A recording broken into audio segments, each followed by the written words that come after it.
اللہ کرے کہ ہم سمجھیں, اللہ کرے کہ ہم عبرت حاصل کریں. اے میرے پیارے اسلامی بھائیوں, اب بیماری آ جائے تو بندے کو کرنا کیا چاہیے؟ اللہ کرے کہ ہم ایسے کام کریں.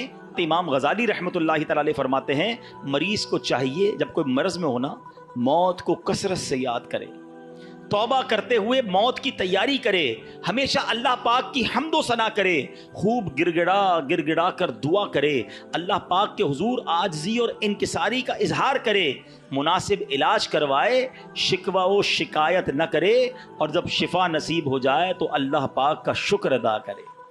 یہ بیماری میں کرنا چاہیے. ہم کیا کرتے ہیں, او ہو بڑا سر میں درد ہے, بڑا پیٹ میں درد ہے, بس یار بہت پریشان, اتنا شکوہ, اتنی شکایت. اچھا سب کو بتانا ہے, کیا کوئی علاج کر دے گا ہمارا؟ شفا دینے والی ذات کس کی ہے؟ تو اللہ سے بات کرے نا, لوگوں کو کیوں بتاتے پھرتے ہیں؟ اس سے گویا, اب بڑی تصوف والی بات کرنے جا رہا ہوں, تھوڑی باریک بات ہے, سمجھیے گا. حضرت رابعہ بصریہ بہت بڑی ولیہ گزری ہیں رضی اللہ تعالیٰ عنہ. ایک بندے کو دیکھا, اس نے سر پہ پٹی باندھی ہوئی تھی. تو حضرت رابعہ نے کہا کہ سر پہ پٹی کیوں باندھی ہے؟ کہا حضور سر میں بہت درد ہے. آپ نے فرمایا آج تم بیمار ہو تو درد کی پٹی باندھی ہے, جب صحت میں تھے تو صحت کی پٹی باندھی تھی. بات بہت باریک ہے, سمجھدار آدمی اس بات کو پکڑ لیں گے.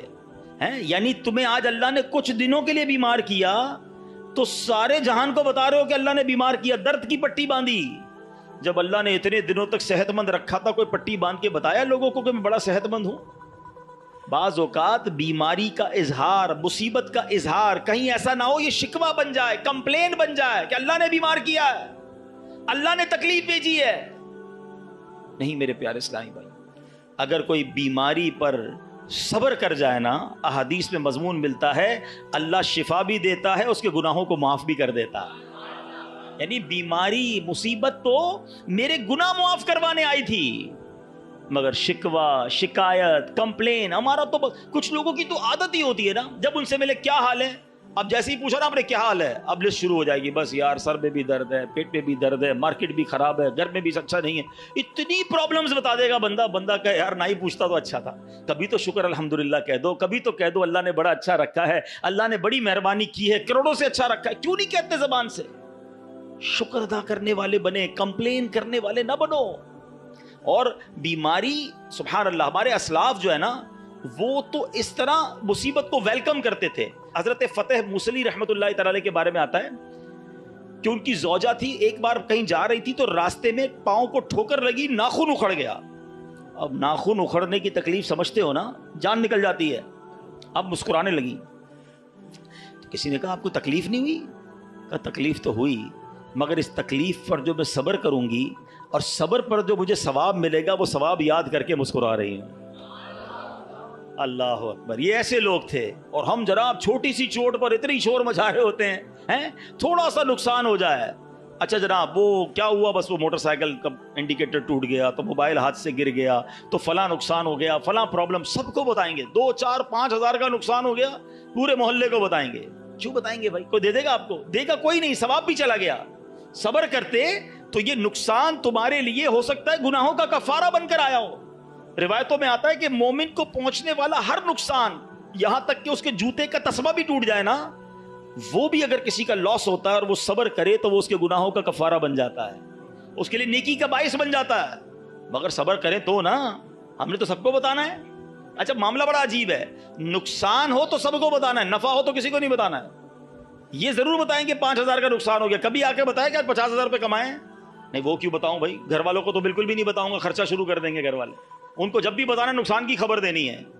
نہیں میرے پیارے اسلام, اللہ کا شکر ادا کریں, نہ بتائیں کسی کو نقصان. وہ شاعر کہتے ہیں نا, کسی کا احسان کیوں اٹھائیں, کسی کو حالات کیوں بتائیں. کیوں بتاؤں میں کسی کو میرے ساتھ کیا گزر رہی ہے؟ میں جانوں, میرا رب جانے نا. کسی کا احسان کیوں اٹھائیں, کسی کو حالات کیوں بتائیں. تم ہی سے مانگیں گے تم ہی دو گے, تمہارے در سے ہی لا لگی ہے. اللہ کی بارگاہ میں ہم عرض کریں گے, اللہ کے حبیب علیہ الصلوۃ والسلام کی بارگاہ میں عرض کریں کہ اللہ حبیب پاک کے وسیلے سے ہم پر رحم کر دے. لیکن یہ دنیا والوں کو نہ بتایا کرو, اور خاص طور پہ بیماری, اس میں تو زیادہ توبہ استغفار کرنا. دیکھیں اگر کہتے ہیں نا مائنڈ سیٹ ہو نا عبرت لینے کا, پرابلم یہ مائنڈ سیٹ نہیں ہے. ہمیں میسج ملتا ہے, ہم اس کو میسج کو لیتے ہی نہیں ہیں. ہم کہتے ہیں نہیں یار نارمل سی بات ہے. حالانکہ بیماری میں جو ہماری کہتے ہیں نا ترم خانی نکل جاتی ہے,